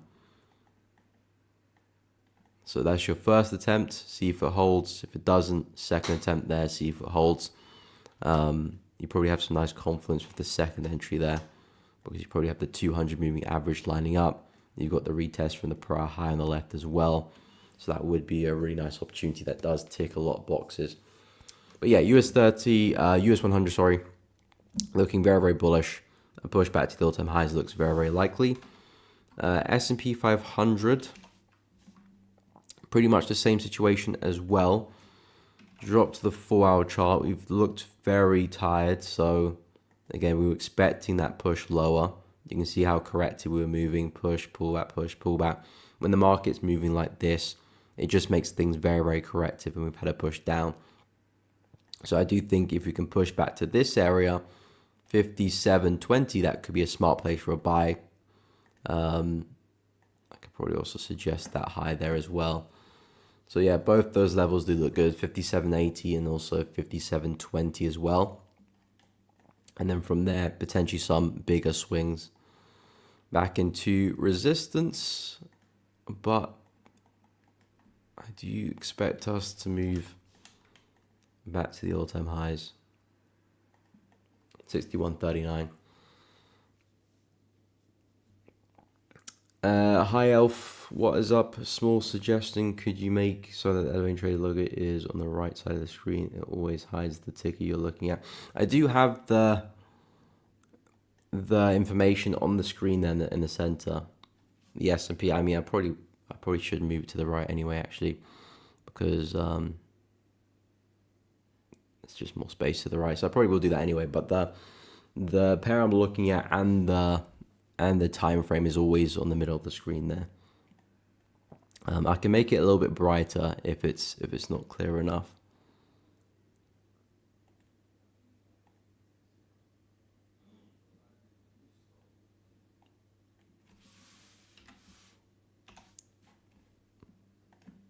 If that helps.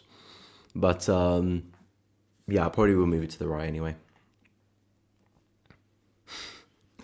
No problem. Hi Elf. It's funny though how that does actually blend into the price action, that you kind of miss that.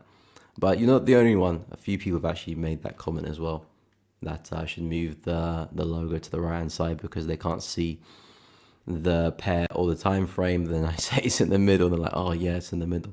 But I think I probably would just move it there anyway, just to save the trouble. But yeah, that's kind of where I'm at for the indices. Still very bullish, just looking for a pullback, then expecting a lot more upside. I think even for the FTSE 500, FTSE 100, combined two markets there. Yeah, that's looking very bullish as well. Yesterday, was that yesterday? Or was that Tuesday?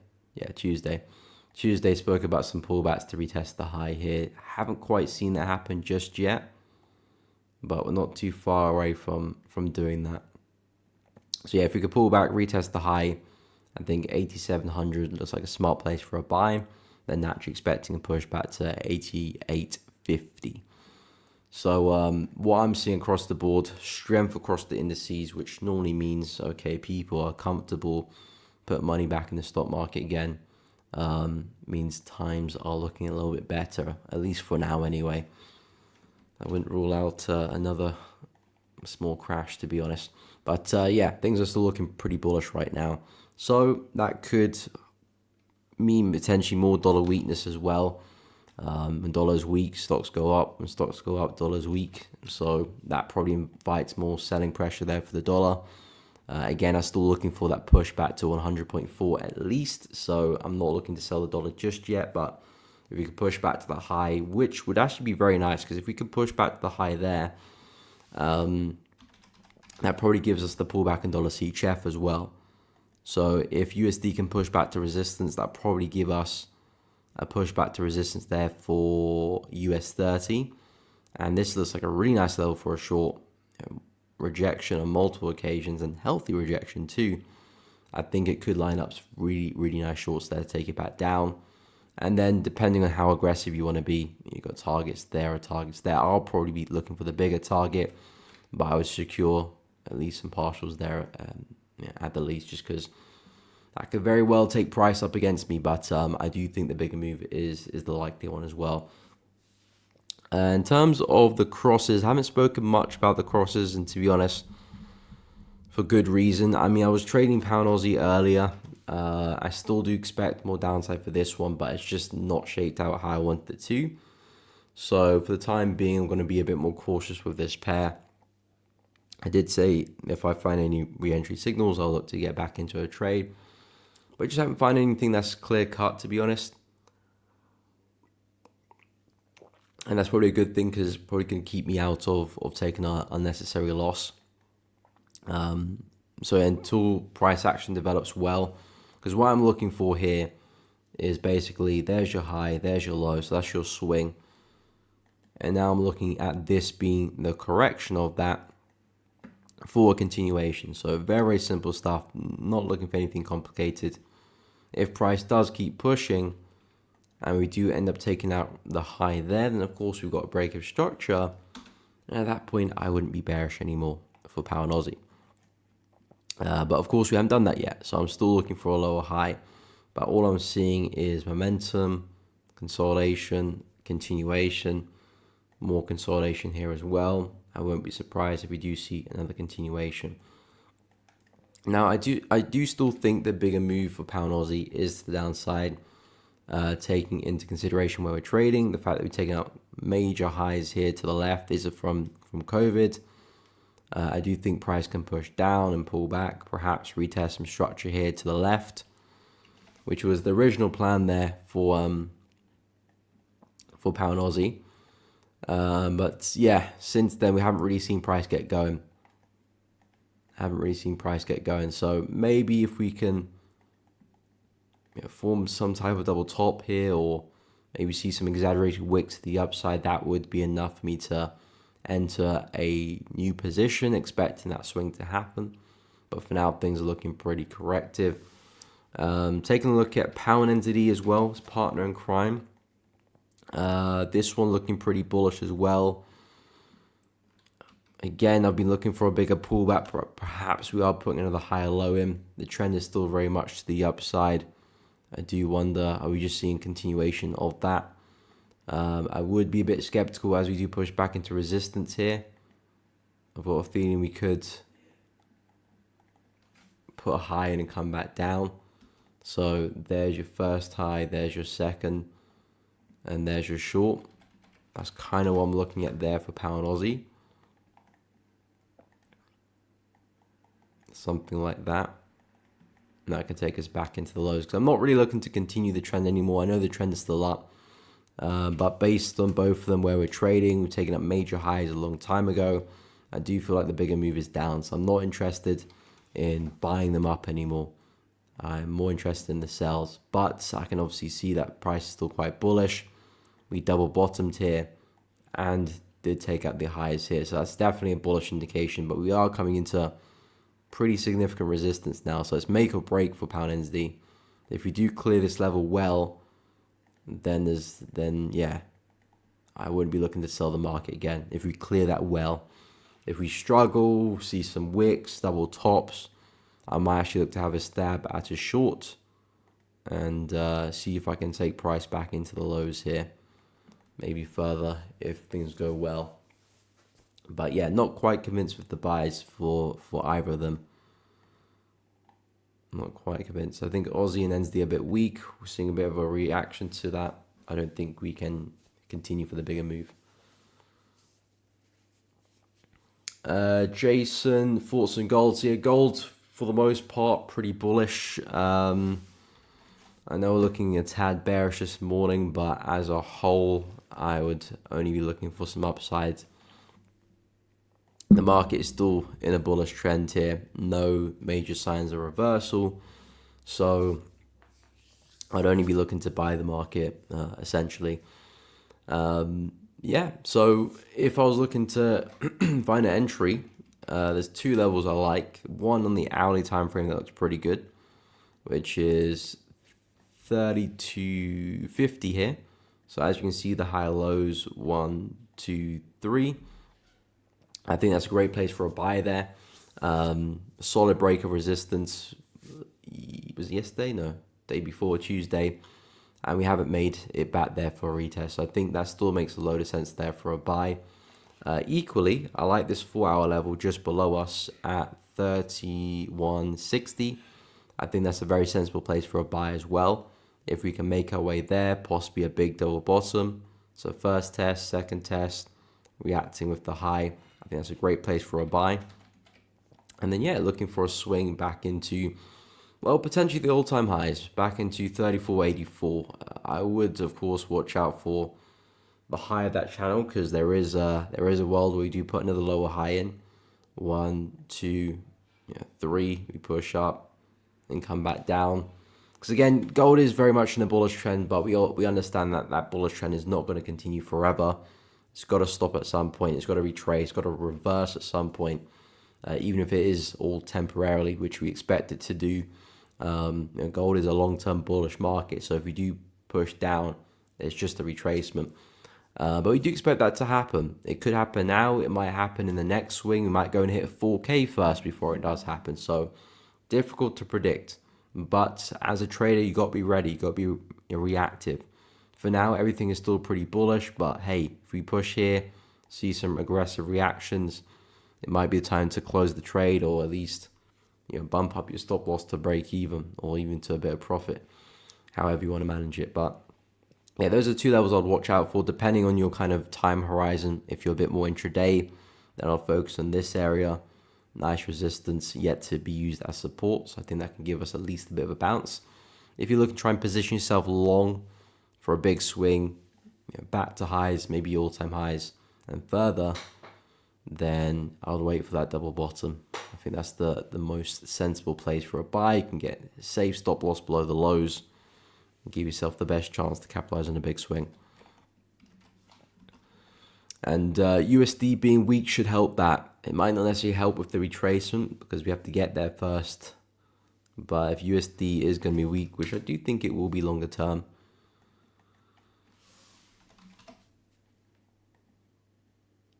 then that should help out gold buys. Bruce, what about dollar yen? So USDJ4 I do think is a nice place for a buy. I've been quite skeptical with my analysis with the yen pairs today. I still think yen can see some strength, can see a nice swing to the upside. A bit more skeptical about the swing all the way back to the high, because that's what was my plan coming into the week. I was looking for this, but I wasn't expecting such a big push down. I mean, for the most part, we haven't broken structure yet, and we have stayed very corrective. We have been very slow, very lethargic on the way down. It's not like we've been steamrolling to the downside, which is a key thing to note. It does make a huge difference how we do move in the market as well, whether we do it for a lot of momentum or very slowly.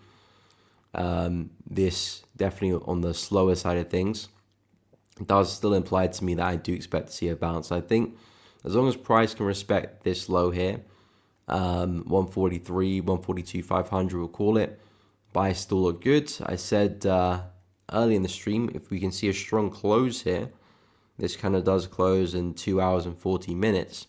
If it can close well, I think that's a good entry signal on the 4-hour chart. Stops below the low and targets back to resistance there, 145, 500. I think that's a nice play.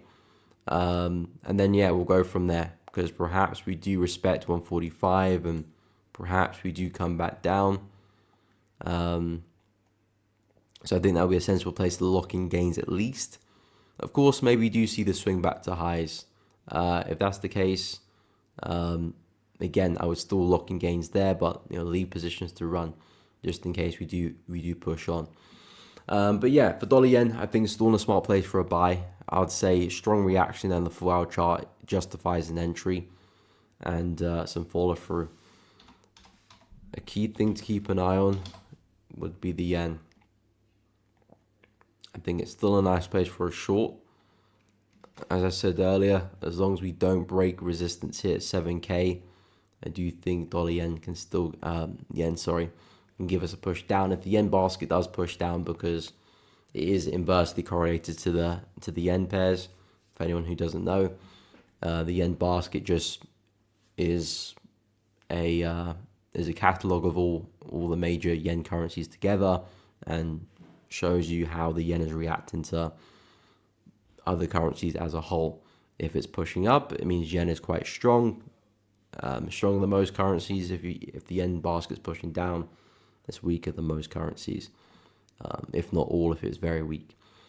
So I do expect to see a push down. So if we do see a push down, that does imply yen weakness, which of course should imply upside for the yen pair. So dollar yen, pound yen, euro yen, push up. But for now, I do think we can push down. And of course, another metric to keep tabs on, the DXY, which at the moment is pretty bullish. And that's probably what's giving us the bounce there for dollar yen. The strength in the USD right now at 99.6 roughly.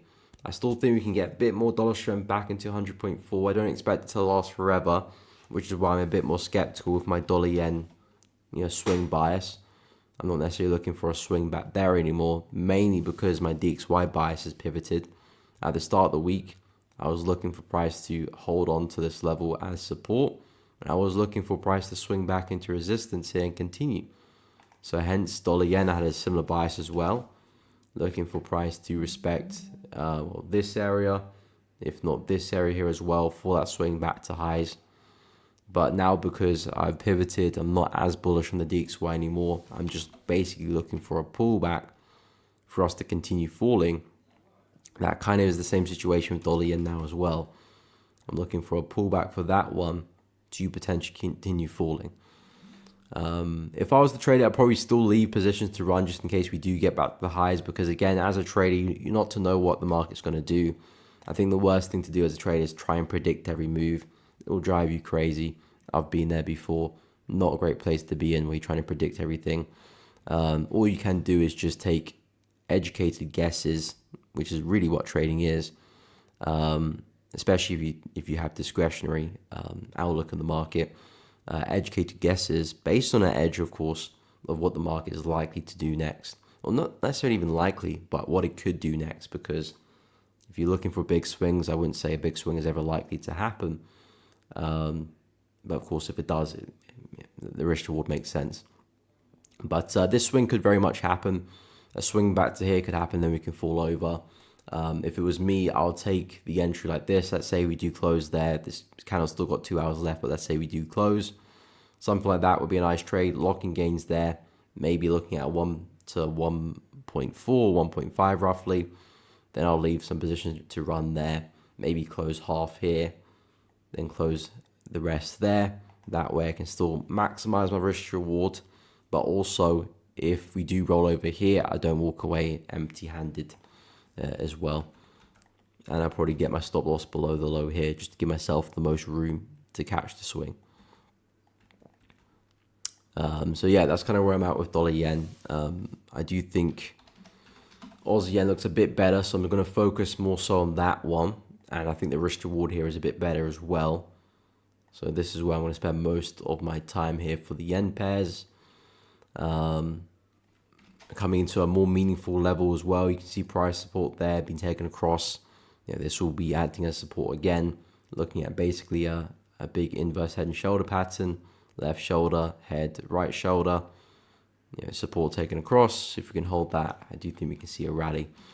So with that said, Aussie yen is my preferred yen pair to trade. New Zealand yen, same situation, but we're not quite there yet. When we do get there, I'll let you guys know, and I'll keep an eye on that for a buy as well. But yeah, not quite there yet. Aussie yen is. So this is the pair probably going to keep an eye on throughout the rest of today. Yeah, and if I do get a trade today, it'll probably be some longs in Aussie yen now. I did take a stab at this one yesterday, didn't play out, so now I'm looking for some re-entries. Hopefully we can get back involved. Make back the loss there. But that's the beauty of risk reward. If you could look at a 1 to 3, even a 1 to 2, you make back your loss and you make an extra R as well. So You don't have to win every trade, be right every time to be successful.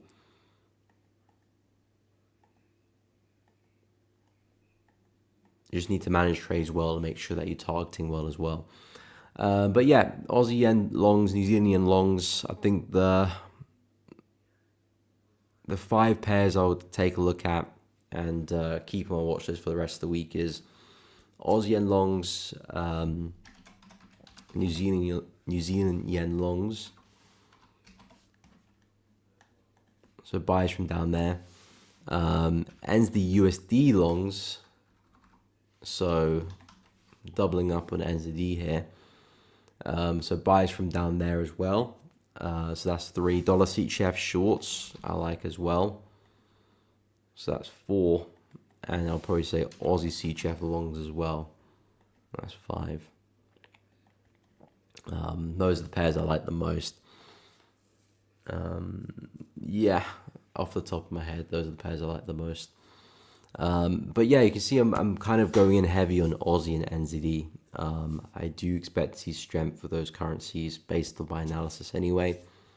So yeah, just waiting for momentum to really take charge and then find some buys following that. Otherwise, it's going to be a difficult one to gauge really. Of course, if they stay weak, I'll stay out the way, let them keep falling. If I don't get a strong sign of them developing and shifting, then I will actually just be cautious on that. Also, guys, I do want to remind you guys that I do have a upcoming project which is coming out very, very soon in the next few weeks, which does involve automation and trading using AI as well, using trading bots as well, which is something I've been working on for the past few months. And I'm very excited to show you guys. That will be coming out pretty soon. But it's definitely something that's an interesting side of trading, because as someone who's traded for a while and focused a lot on discretion and using my own trading decisions to take a trade or not, of course having set rules, using AI and using automation and bots as well is definitely something that can be a nice complement to the way you trade. Because I do think AI is coming to help aid traders, not necessarily take over traders. So if we could use AI to benefit our trading, well, that's particularly great as well, because AI is becoming very, very powerful, and that's today. Imagine the next 5 years as well. So definitely something to look into. Like I said, the project will be coming out soon in the next 2 to 3 weeks, so do look out for that. But it involves trading FX, crypto, stocks, metals, indices, you name it, different markets on automation. You can develop your strategies, develop your own sort of thinking. Everyone has their own strengths and their own ways of viewing the market. The idea is to kind of take that into a trading bot and allow that to trade for yourself based on your requirements and based on your metrics. Other people will be trading differently, and that's the key difference with AI and bots of the past. Bots of the past were very, very mechanical. You have to get everything kind of shaped up. With AI, you can give your own kind of indication of how you want to trade, and AI can even potentially improve that as well, and mold it to shape up and increase the profitability of that. Whereas bots is just 1 + 1 = 2. AI can potentially really look to expand on that and also do some thinking which maybe we as traders couldn't do in the past. So do look out for that. That'll probably be out within a couple of weeks' time. But again, it's not necessarily to replace traders, but to complement traders as well. And just a different way to hedge your trading as well. Because potentially whilst you're in drawdown, potentially you're trading automations in profit, and whilst that's in drawdown, maybe you're in profit as well. So do look out for that. But yeah, going into the week, I think I will be live again later today as well with Trader Nick on his channel. So do look out for that. We'll be live again later today on Trader Nick's channel. So keep an eye. We'll probably go through some of the news updates as well. We do have not the PMI, but jobless claims for USD beforehand. That's coming out at 1:30 UK time. I'll be live with him at 1:45 p.m. So in about an hour and 45 minutes from now. So if you're free, make sure you pop in, come say hi on his channel. Yeah, we'll discuss what is going on and see what he's looking to trade as well. I think he's also looking at Aussie and long, so I think quite a few people are. But yeah, got to be patient right now because things are still looking very, very bearish. But yeah, that's the plan there. I think Aussie yen looks the best today, so that's where my focus is. New Zealand yen nowhere near, NZD nowhere near, dollar CHF nowhere near, New Zealand CAD nowhere near as well. So all the other pairs I've talked about nowhere near my entry levels. So I don't really see much. Opportunity apart from longs and Aussie. And even then, this might still take 24 hours to develop because I'm looking for price to create support, potentially double bottom. That requires us bouncing and then coming back again to bounce again. So that could take 24 hours as well, especially in the 4-hour chart. But nonetheless, trading's a waiting game anyway. You know, if you're not sitting on your hands most of the time, then you're probably doing something wrong. No problem, Dima. Happy to help. Glad you have found it useful. If you guys have enjoyed the stream, please be sure to drop a like as well, by the way. It does really help push the content out. Make sure you do subscribe to the channel as well. That helps grow the channel. So if you are liking what you see, please be sure to subscribe to the channel as well. It does really help out. And of course, hit the bell too. It does allow you to not miss a stream or an upload in the future. I will be streaming again tomorrow, as always, from 10 a.m. to 12 p.m. as always. Make sure you do check out the Discord channel too. That is linked in the description below. Free to join. You can find updates there regarding elevating traders. You can share ideas there, discuss with other people different ideas, share your own thoughts, your own setups that you're looking to trade. I share some of my ideas there as well. So if you are looking to join a community, because trading can get a little bit lonely sometimes, especially if you're new into trading, just you and yourself and your screen, it can get a bit lonely sometimes. Joining a community, talking to other people, other traders as well, can definitely provide you that support. And I think that can be very, very important, especially if you're feeling a little bit lost and you're new to trading. Even if you're experienced as well, sometimes it's nice just to talk to other people about trading. What's up, thoughts on the DAX? So yeah, like I said, for the DAX, just very, very bullish, to be honest. I do think we are due a bit of a pullback. So if we can see price perhaps pull back and retest the prior high, I think that could provide a nice opportunity. Because in my view, yes, the market's very bullish, but it does look like things are slowing down and potentially running out a bit of steam.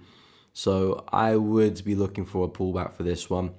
Preferably a retest of the high here. I have marked out this zone as a nice place for a buy. I remember when we had the first breakout, I did say a retest of the zone would be a nice buy. We didn't have that, but just because we didn't have the retest doesn't mean this zone isn't valid anymore or isn't a nice place to buy. It still is. So yeah, if this level doesn't hold, well, then that becomes my interest for the DAX. But yeah, very, very bullish. Just would wait for more of a pullback for this one and then the buy. Pips, yes, I do trade gold. It's not one of my most traded pairs, but I do look to trade gold whenever I get a good opportunity. I did miss some gold longs, actually. I was actually looking to enter some longs here, but the entry wasn't that great. And it was a little bit close to the channel there, so I opted not to. I wanted to get a slightly better entry. It would have been looking like this, which, I mean, I would be in profit at the moment, but the risk reward didn't really add up for me. So I stayed out of the position. But if we do come back down for a double bottom, that would interest me for a buy. Anyway, guys, we have come up to the end of the stream. I do appreciate each and every one of you tuning in and chatting with me and making the stream for what it is. I do really appreciate that. If you guys did enjoy it, please be sure to drop a like before you leave. It does really help out. I do really appreciate that. Subscribe to the channel as well, and of course, hit the bell so you don't miss out on any streams or uploads in the future. Like I said, check out the Discord channel linked in the description below. And also, I will be live again later today with Trading Nick, so go over to his channel in about an hour and a half, hour 45 minutes, and I'll be there as well. If not, I'm here again tomorrow on this channel, my channel, tomorrow at the same time, as always, 10 a.m. to 12 p.m. UK time. So if you're free, pop in and come say hi. But thanks again, guys. Take care, and I'll catch you all on the next one.